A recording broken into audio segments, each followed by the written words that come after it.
Humans blew up alien ships. Alien guts splattered on the debris in space. When humans joined the war, everyone cowered in fear. Captain Nathan Porter stood on the bridge of the UES Relentless. His ship emerged from warp space near the Elysian homeworld. The ethereal Elysians were losing a brutal war against the ruthless insectoid Brunters. In a desperate plea, the Elysians asked the newly spacefaring humans for help. They offered advanced tech in exchange for human soldiers to fight and die. Nathan's human fleet approached the arrogant Elysian ships. An Elysian commander named Primus greeted them with condescension. He ordered the primitive humans to the back of the fleet formation.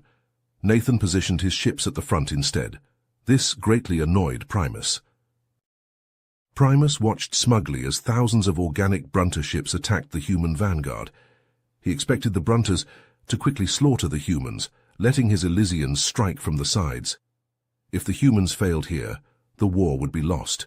The Brunters would butcher the Elysians next. The future of the galaxy hinged on this battle. But Primus was in for a big surprise about human capabilities. The bridge of the UES Relentless was a hive of activity as the battle raged around them. Weapons officers shouted out target coordinates, while the navigation crew deftly maneuvered the ship through the chaos. Amidst the cacophony, a distress call cut through the noise. "Captain Porter, we're receiving an emergency transmission from an Elysian ship," the communications officer reported. "They're under heavy fire and requesting immediate assistance." Nathan's eyes narrowed as he studied the tactical display. The besieged Elysian vessel was located on the far side of the battlefield, well away from the main engagement. Primus's voice crackled over the comm channel, his tone laced with irritation. "Human ships, maintain your formation. We cannot afford to break rank and leave our flank exposed." Nathan hesitated for a moment, weighing his options. He knew that disobeying Primus's direct order could have serious consequences, but the thought of abandoning allies in need went against everything he believed in. "Helm, plot an intercept course to the Elysian ship," Nathan commanded. "Comms, inform the Elysians that help is on the way." As the Relentless peeled away from the main fleet, a small group of human ships fell into formation behind it. They raced towards the stranded Elysian vessel, weapons primed and ready. The scene that greeted them was one of utter devastation. The Elysian ship was adrift, its hull riddled with scorch marks and gaping holes. A swarm of Brunter fighters buzzed around it like angry hornets, pouring relentless fire into the crippled craft. "All ships form a defensive perimeter around the Elysian vessel," Nathan ordered. "Lay down covering fire and give them a chance to escape." The human ships surged forward, their weapons blazing to life. They formed a protective circle around the Elysian ship, absorbing the brunt of the Brunter assault. The withering barrage of human firepower forced the Brunters to retreat, scattering their formation. Primus's face appeared on the view screen, his features contorted with rage. "Captain Porter, what do you think you're doing?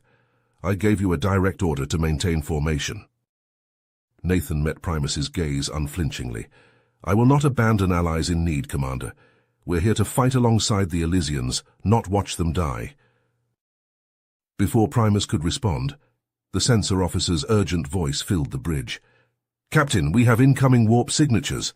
Multiple Brunter dreadnoughts emerging from hyperspace." The view screen shifted, revealing a group of massive Brunter ships, each one dwarfing the human and Elysian vessels. Their hulls were bristling with weapons, and their very presence seemed to darken the star field around them.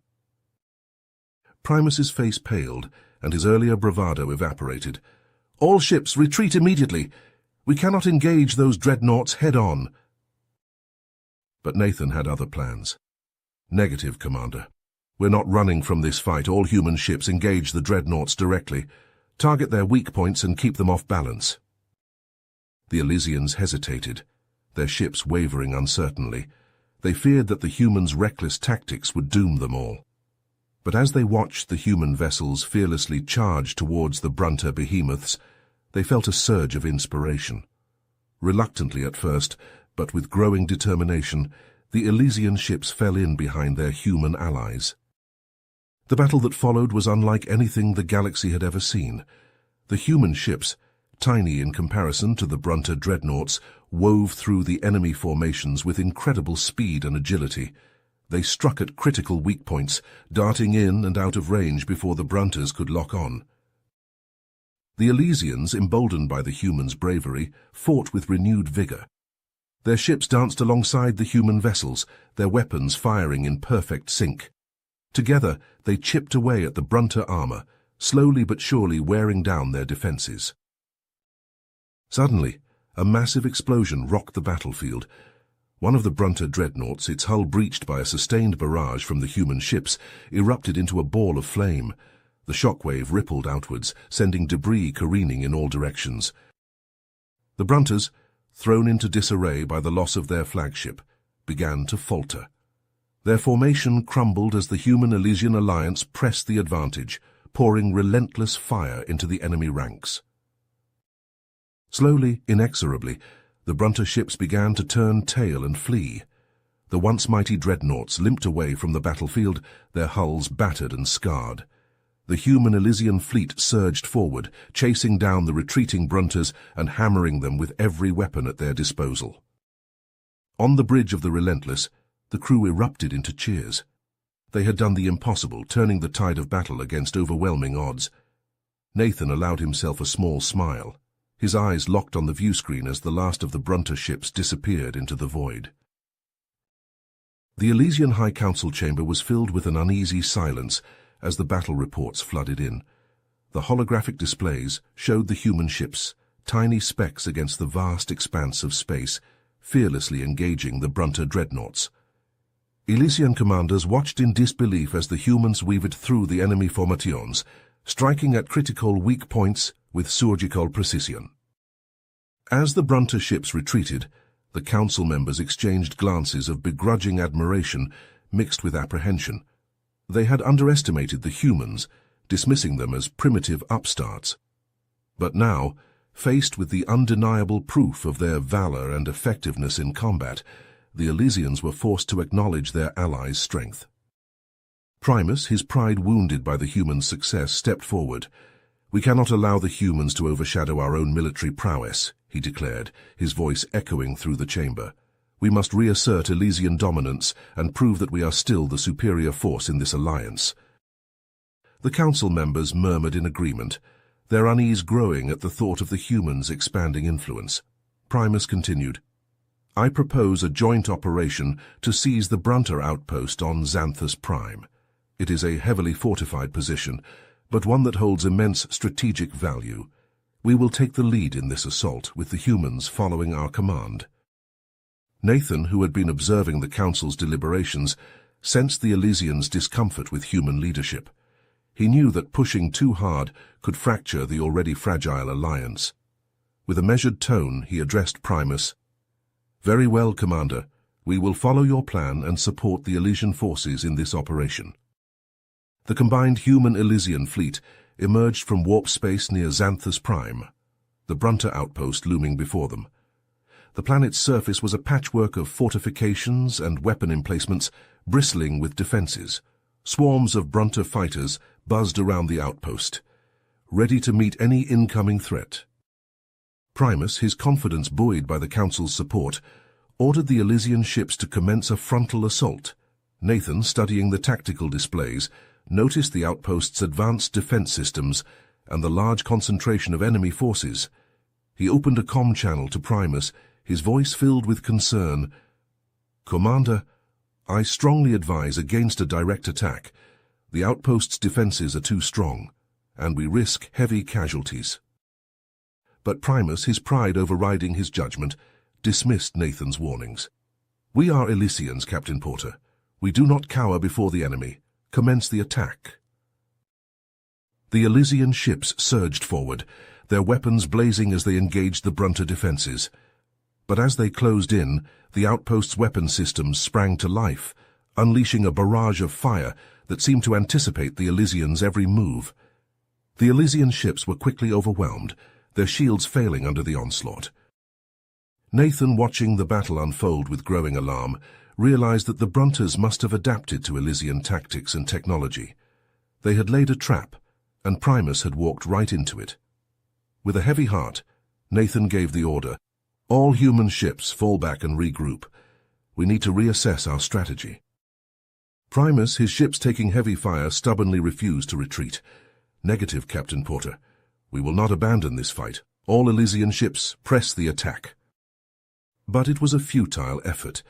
The Elysian ships, outmatched and outgunned, fell one by one, their hulls breaking apart under the relentless Brunter assault.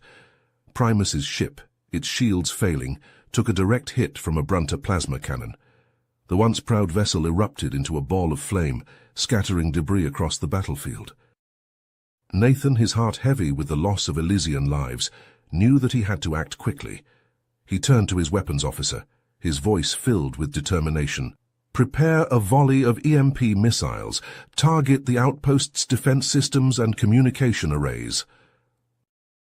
The human ships, still outside the range of the outpost's weapons, launched a barrage of missiles. The projectiles streaked through space, their warheads detonating in a series of blinding flashes. The outpost's defenses flickered and died, its systems disabled by the electromagnetic pulse. Nathan then turned to his tactical officer. "Deploy the drone swarm. Hit them hard and fast while they're disoriented." From the human ships, a cloud of small, nimble drones burst forth, each one armed with rapid-fire plasma cannons. They descended upon the outpost like a swarm of angry wasps, darting through the Brunter formations and unleashing a hail of deadly, accurate fire. The Brunters, caught off guard by the sudden assault, scrambled to mount a defense. But the drones were too quick, too maneuverable. They wove through the enemy ranks, picking off targets with ruthless efficiency. The Elysian ships, seeing the opening created by the humans, regrouped and launched a coordinated assault on the outpost's weakened defenses. Their weapons, no longer hindered by the advanced Brunter systems, found their marks with devastating precision. Together, the human Elysian forces overwhelmed the Brunter defenders, their combined might proving too much for the enemy to withstand. The outpost's defenses crumbled, its fortifications reduced to smoldering ruins. As the last of the Brunter resistance was crushed, Nathan opened a comm channel to the remaining Elysian ships. "The outpost is ours. Well done, everyone. This victory belongs to us all." The Elysians, their ships battered but still intact, acknowledged the message with a mix of gratitude and solemnity. They had paid a heavy price for this victory, with many of their own lost in the battle. But they had also learned a valuable lesson about the strength of unity and the power of human ingenuity. As the human Elysian fleet secured the outpost and began to assess the damage, Nathan couldn't help but feel a sense of bittersweet triumph. They had won the day, but the cost had been high. He knew that the road ahead would be long and fraught with challenges, but he also knew that together, humans and Elysians could face whatever the Brunters threw at them. In the aftermath of the hard-fought victory at the Brunter outpost, the human Elysian alliance took a moment to catch their breath. Soldiers clapped each other on the back, medics tended to the wounded, and engineers sifted through the wreckage for anything useful. Nathan and his team got to work analyzing the captured Brunter technology, hoping to gain some insight into their enemies' capabilities. They cracked open damaged drones, dissected shattered weapon systems, and pored over salvaged data cores. What they found sent a chill down their spines. "Captain, you need to see this," Lieutenant Ava Patel called out, her voice tight with tension. Nathan rushed over to her workstation, where a holographic display showed a series of schematics and technical readouts. "The Brunters. They've been reverse engineering Elysian tech," Ava explained, pointing to the telltale signatures. "That's how they've been able to counter Elysian tactics so effectively. They've been studying their enemy and adapting their own technology to match." Nathan frowned, his mind racing. But how did they get their hands on Elysian tech in the first place? Ava hesitated, then brought up another set of data. "That's not all, sir. Look at these communication logs we recovered." Nathan leaned in, his eyes widening as he scanned the data. The logs showed evidence of Brunter operatives embedded within the Elysian government, passing along classified information and sabotaging military operations from within. "They've infiltrated the Elysian High Council," Nathan breathed, his voice a mix of disbelief and anger. "That explains how they always seem to be one step ahead.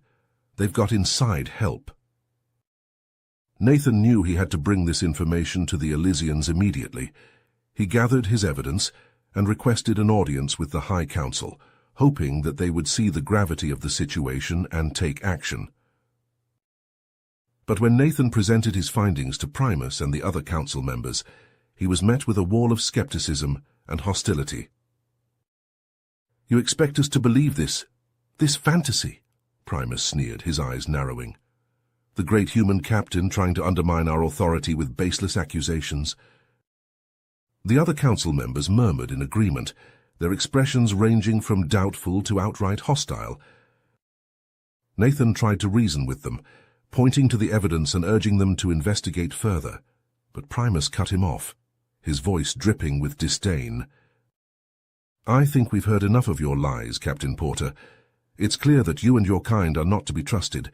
You seek to sow discord and chaos within our ranks, to weaken us for your own gain."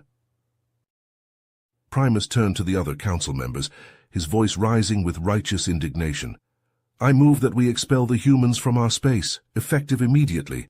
They have no place in our alliance." To Nathan's shock, the council voted in favor of Primus's motion, their fear and paranoia overriding their reason. They ordered the human fleet to depart Elysian space within the next solar cycle or face the consequences. Nathan stormed out of the council chamber, his mind reeling with frustration and anger. After everything they had done, after all the sacrifices they had made, this was how the Elysians repaid them? He gave the order for the human fleet to prepare for departure, his heart heavy with the knowledge that they were abandoning their allies to the mercy of the Brunters. But just as they were about to depart, Nathan received an encrypted message on a secure channel. It was from a group of Elysian rebels who had seen through Primus's lies and believed in the humans' cause. "Captain Porter, we know the truth about the Brunter infiltration," the message read. "We have evidence that could expose the traitors in our midst, but we need your help.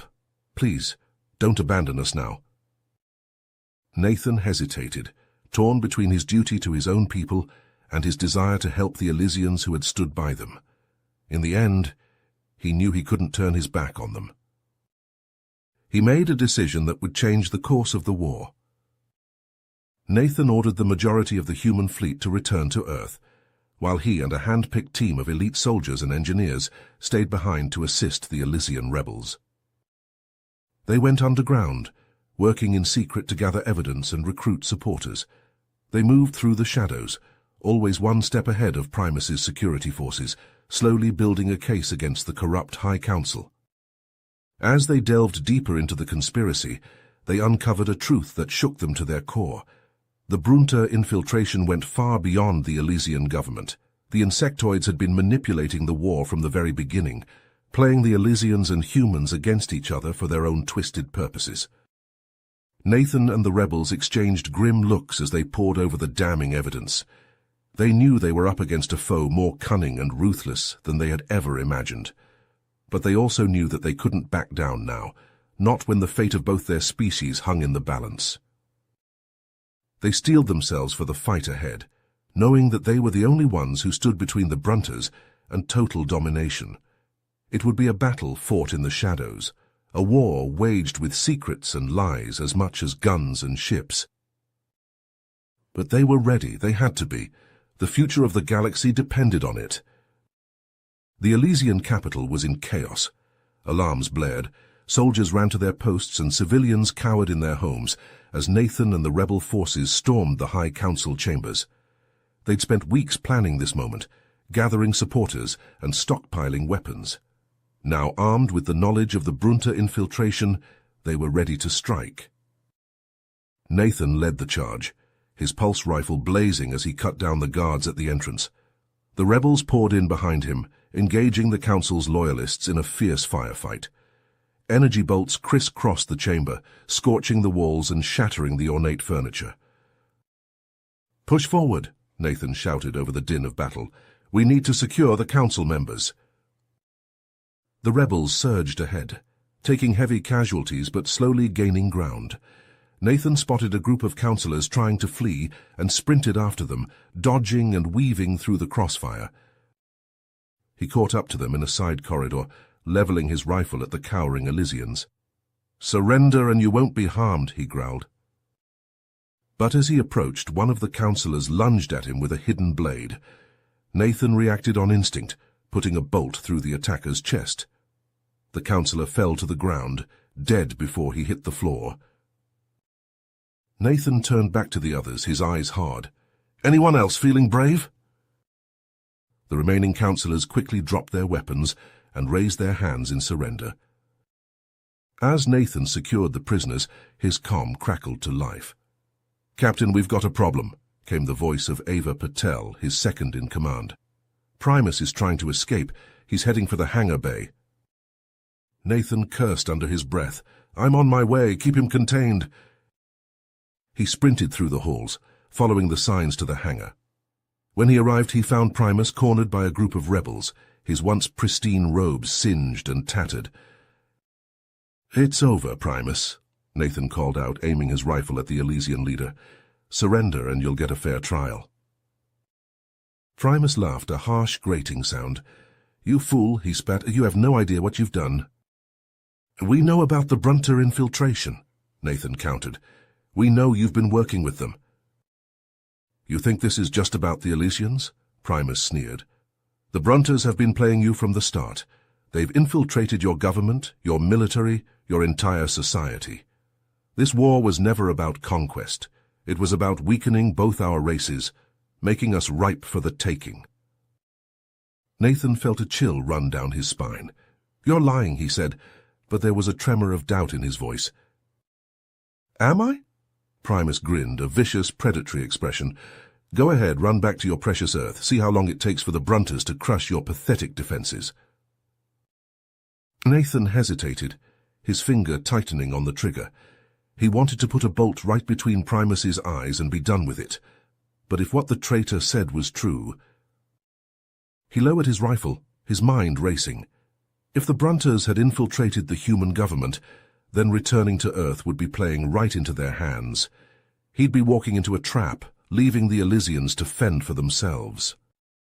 But if he stayed, if he helped the Elysians rebuild and prepare for the coming war, then maybe, just maybe, they'd have a chance. It was a slim hope, but it was better than the alternative. Nathan turned to his rebels, his expression grim. "Secure the prisoner," he ordered, "and get me a line to the Relentless. We have a lot of work to do." As the rebels hauled Primus away, Nathan looked out over the ruined city, his heart heavy with the weight of his decision. He knew that many would call him a traitor, a deserter, but he also knew that this was where he was needed most. The road ahead would be long and hard, and there was no guarantee of success. But with the Elysians and humans united, for the first time in centuries, they had a chance. And that was worth fighting for. You have reached the end of the story.